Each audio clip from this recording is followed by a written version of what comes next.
কি অবস্থা তোমার? হঠাৎ এমন কথা? কি হয়েছে তোমার?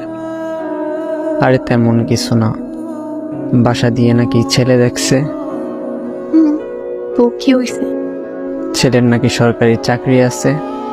থাকতে পারে, জানি না। ও আচ্ছা। তুমি এত কিছু কিভাবে জানলে? তোমার কাজিন বলছে। ও আচ্ছা, এইসব খবর ও ভালো রাখে। তোমার পরিবার তো মনে হয় রাজি। কি করবে এখন?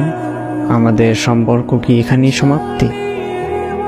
এই শোন, বিয়ে আমি করব, আমার পরিবার না। আর তোর এত কিছু কে ভাবতে বলছে?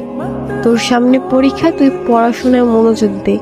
আমি তোর ছিলাম, তোর আছি, তোরই থাকবো। তুই পরীক্ষাটা দে আগে, তারপর হাত ধরে নতুন জীবন শুরু করব। সত্যি তো? হ্যাঁ সত্যি।